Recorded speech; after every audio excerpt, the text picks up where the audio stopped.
Welcome back, everybody, to your daily update on what will soon become the Malazan Empire. And today we're going to wrap up Dance's Lament because I just finished it a while ago.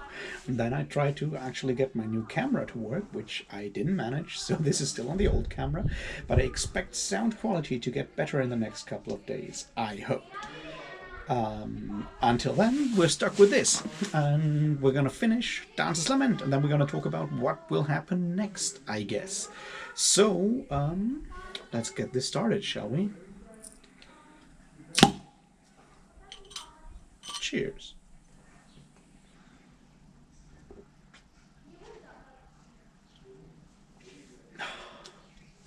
Yep, I finished the entire book today, and yeah, well, what can I say? It's fun in a lot of ways. But I already knew that, and I hope you already know that. So this is chapters 16 through 22, plus the very short epilogue. So, how are we going to go about this? I guess we're going to talk about some more magics, some really brutal magics, some sly magics, and arrogance, and also writing stuff. So, overall, I guess I like the ending. I like the idea that they don't get away with their dumb plan to take over the city. That part I really enjoyed. I really appreciate that.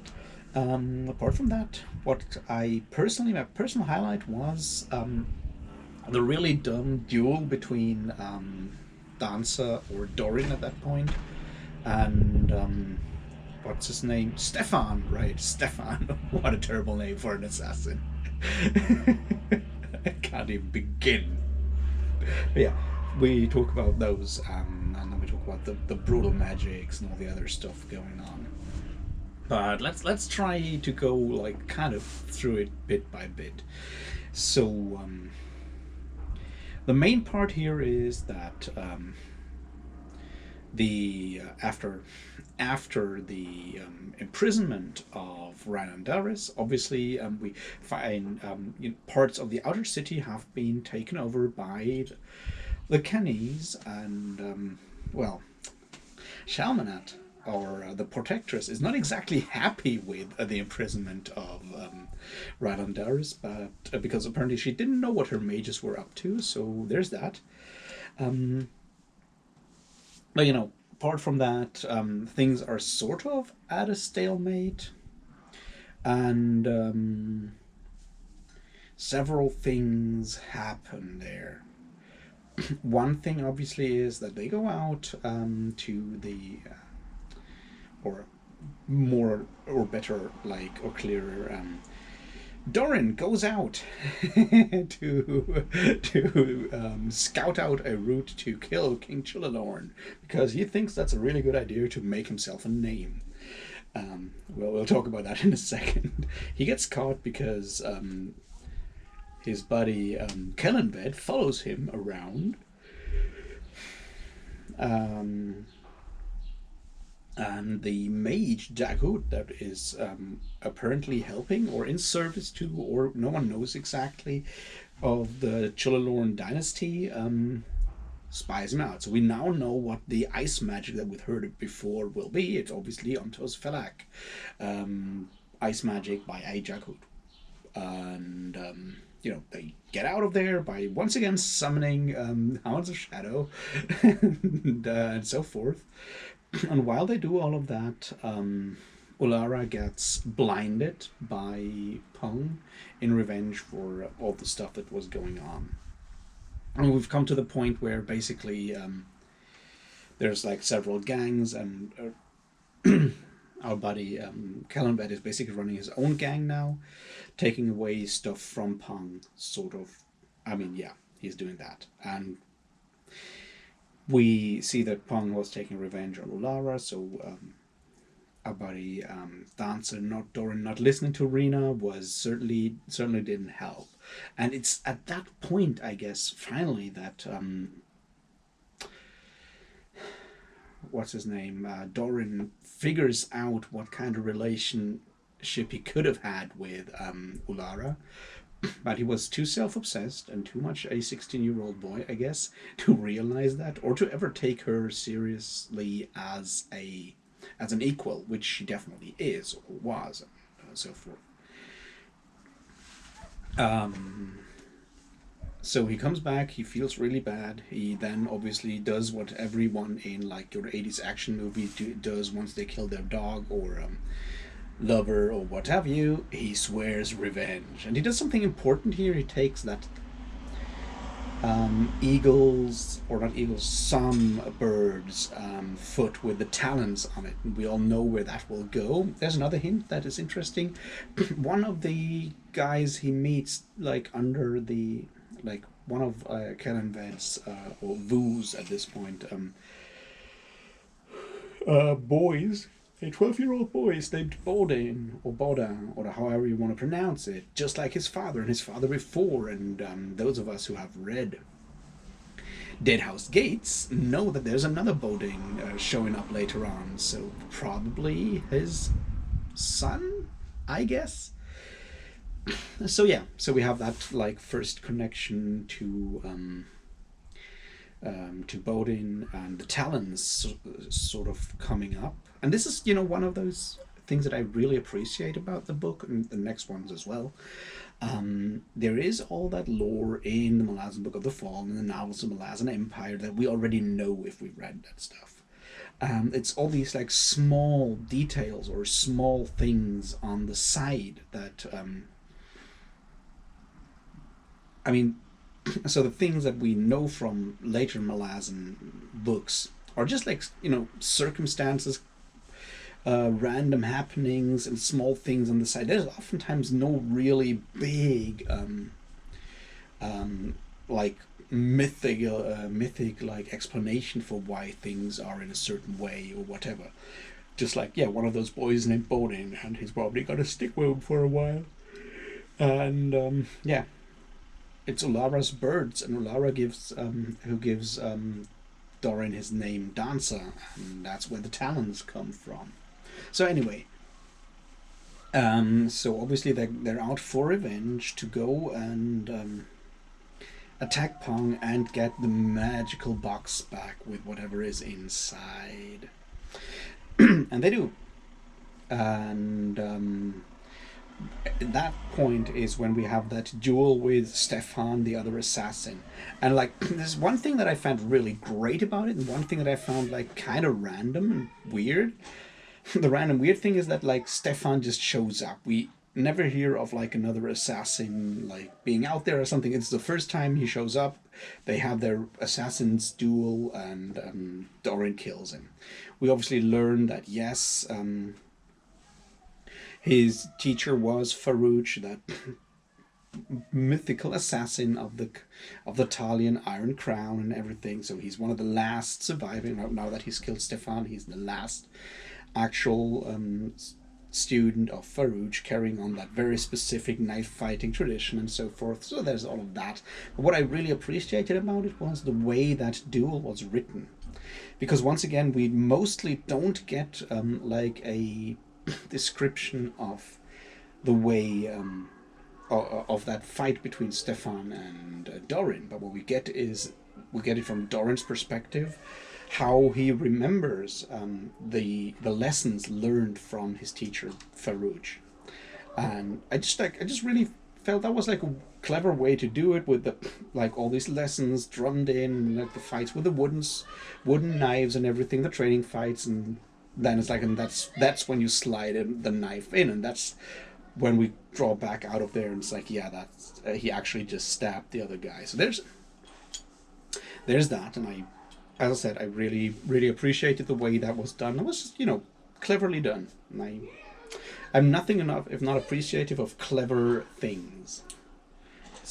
I mean, I envy people who can do clever things, but I still appreciate clever things.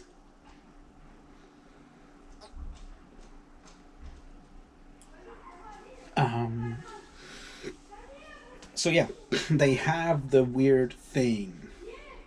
The weird thing, obviously, being a box, and at some point we actually find out what is in the box. It's a spearhead or yeah, it's broken off spearhead made out of stone, and those of us who have read more Malazan stuff may start to guess what that will be for, but I'm not going to go into that at this point. Let's just say that Doran is less than actually, you know, happy, or yeah, happy or impressed by it.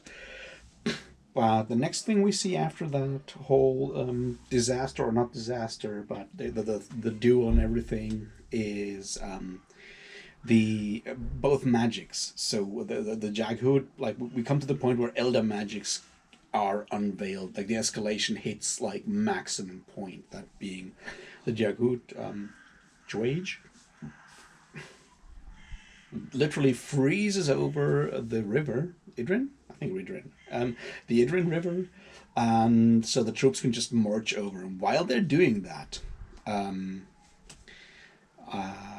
Shalmanat unveils Kurald Leosan or Kurald Thirnan or whatever you want to call it, and just burns everyone. So we have like we come to that like next level of destruction. Like first we had the point where Silk just blinded the entire front with his like fire, and then he goes and grabs like Kurald Leosan for a second and burns up that entire platoon of like of riders out there. And now we come to the next point when the goddess, not goddess, but the protectress just burns entire platoons, like half the army. And we come to that point where we realize how little the common soldier actually means once that level of magic is unveiled. And there's a bunch of things that we see there. On the one hand, we see how little both, or maybe it's so. There's a lot of collateral damage there as well. We have the fires. We have Doran helping with like taking out the fires and being generally starting to learn, humanity in a way. Silk also learning humanity over time. There is sort of the one part. The other part is Eco realizing that her king doesn't have that. When we have to see that situation when she decides that she wants to go and help the wounded soldiers, and it's only one of her sisters who is with her on that one, whereas the rest is just pissed off, and she does that. And when she comes back, she realizes that the King Chilladorn is still planning to attack on the next day, and she's like, and that's the point where obviously Doran decides to actually go and kill King Chulalorn, which he manages with the help of our good buddy, what's his name, Wu, and he leaves behind the talons of that bird, and he makes for himself a name. And so that part is all really cool and whatnot. But now we come to that part to the interesting bit there. The interesting bit being, this is still a feudal society, so having an assassin go and kill without being paid, go and kill a king is unheard of. And suddenly even the party that profits from it, that party obviously being Li Hang, wants to actually capture and try him for regicide and kill him for regicide, because you can't let that kind of thing catch on. Because if you let that kind of thing catch on, who knows who'll be the next king who dies. So that's a very not very interesting, but like important aspect here, that like especially when you look at what comes later on in the Malazan Empire, is that we still have at this point in Lihang and other places as well, we still have a very classic, feudalist society, with the ideas of royalty being special, having whatever divine right or whatever. It's it's not exactly divine right monarchy, but it's close to. It's like you attach all kinds of special things to nobility or royalty, and those in power obviously try to keep that system going. So that's kind of why the mages, who are also, they're technically not royalty, but they have the same status because they're like powerful mages, right?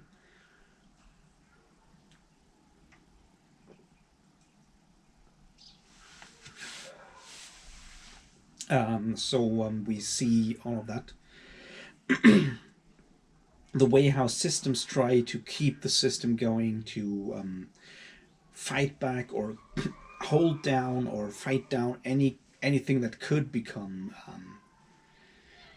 a disruption to the status quo, which is sort of where Dancer and Kellenvet are going in a lot of ways. Um, Now, obviously, they capture Dancer, and then Roos brings him out of prison, and then they realize the really weird thing about Ho, or Mage Hothalar. Hothalar? I think Hothalar. Anyway, who has managed to do something weird, that being he's turned himself into into a divers of himself, which is crazy weird.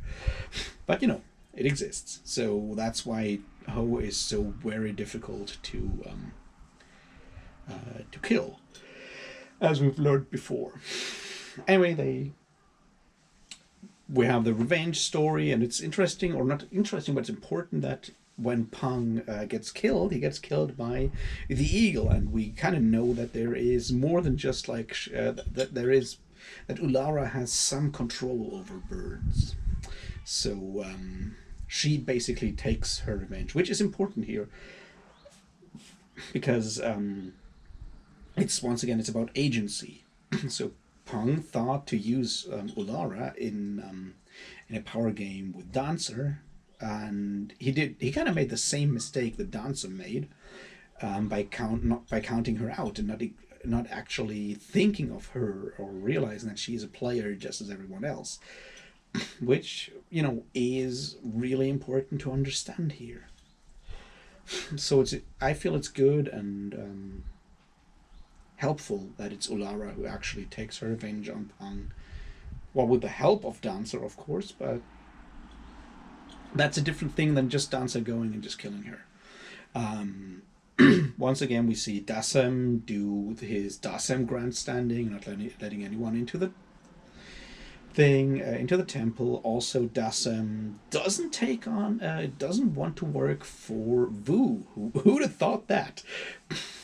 Now, that's obviously something that we'll learn about in later books to actually figure out what will happen to how Dasem will actually join the army, will join the Malazan Empire. At this point, he doesn't. At this point, we just have those two crazy bastards who decide to just walk into the palace and kill the protectress, which totally doesn't work, and leads us to that ending where they are sent out of the city and start all over again. Which I felt was a really cool idea, because when you come to this whole,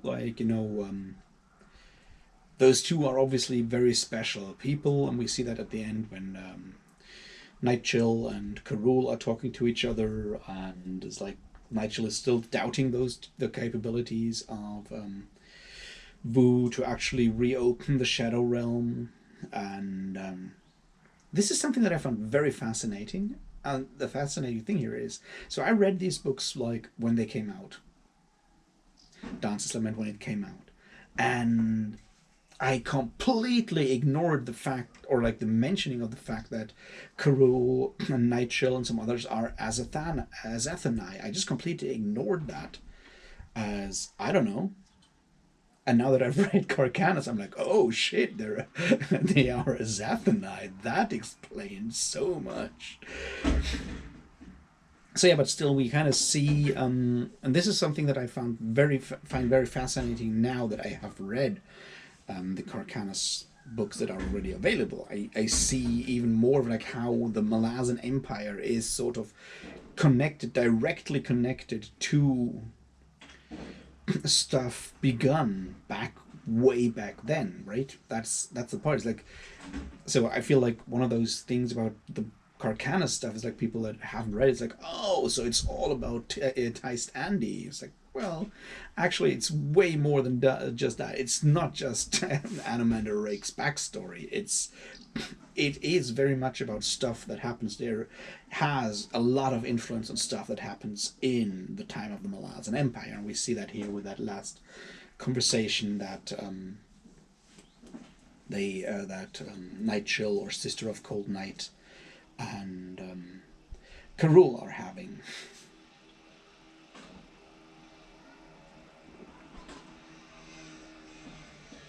The other thing, obviously, is that idea that we need to talk about are King Chulalorn and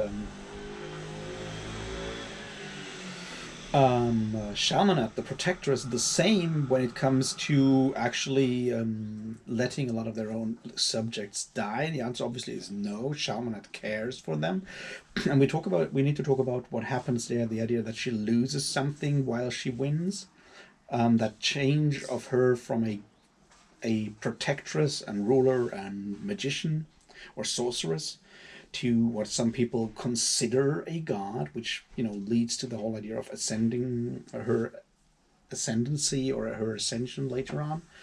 If that ever happens, we'll see in the other books. Whereas Chulalorn just really believes, and this I guess is the important bit there, is that the Protectress Shalmanat has taken, that place by virtue of her capabilities, her powers, and so forth. But she's worked for that job, whereas Chulalorn is born into it. So we have that idea of divine right there that comes with a lot of terrible things and has always come with a lot of terrible things, because divine right monarchy is terrible, to put it mildly. What else was really important about this? I guess we generally, the good parts are, we see how the very arrogant dancer is trying to come to grips with his humanity, realizing things like that other humans are humans even if they're not trained assassins. We have a similar situation with Silk also learning about humanity and realizing, or losing some of the self-obsession that he has as a mage at the beginning of the book. Whereas we see Eiko going a very different way as the third main character of this book. Eiko is someone who is trying to come to terms with the fact that there is that role and duty that she has as a sword dancer and bodyguard to the king, but that doesn't, just because she has that role and just because Chulalorn is king doesn't mean that she has to love him or that he is in any way a better human being. So she comes to realize the fact that this idea of special right, divine right, or whatever you have, or kings are not better persons. They just have in this system a position of power, and she has to obey that position of power because that's sort of her, very much her personality at this point, because she has built her whole identity around being that sword dancer. But that disillusionment, I guess, or disenchantment is something that is really important for Eiko. We'll see where that goes. Obviously, she also gets finally named Shimmer at the end in the epilogue, so we now officially know that she will be Shimmer in later books, to put it mildly, to not spoiler anything. But let's just say that Shimmer plays a huge role and is a really cool character, I guess, and her to see her become that character later on adds a lot to that later Shimmer, if you know where she comes from and how she turns from one into the other, I guess. So that's something that I found really cool about her character.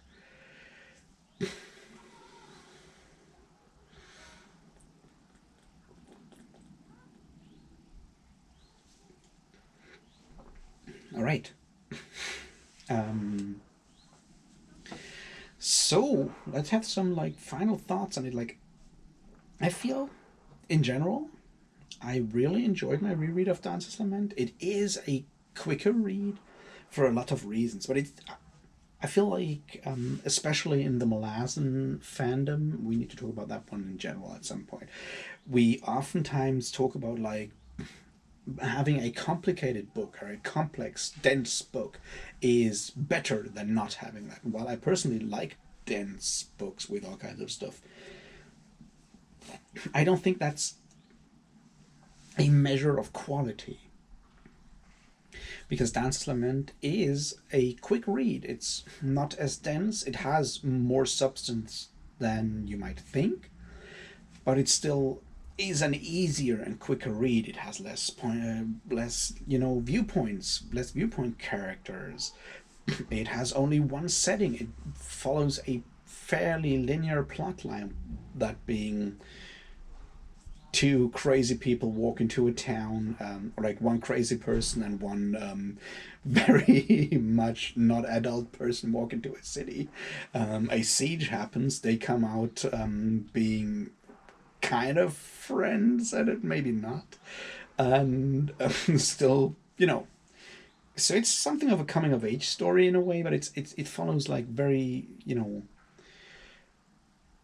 it ticks a lot of boxes of that specific subgenre in a way, and is closer to a lot of like more average fantasy, but it's still, subverting some of those tropes, especially when you come to the whole like assassin thing, the assassins guilds and all that shit. Like, there's so much about like assassin schools and assassins guilds in fantasy nowadays, and most of it is just really terrible.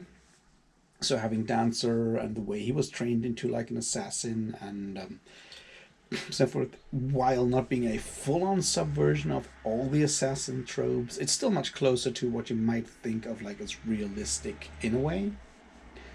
Realistic, that being in a way where you have like assassins that are known as assassins and whatnot in your fantasy world.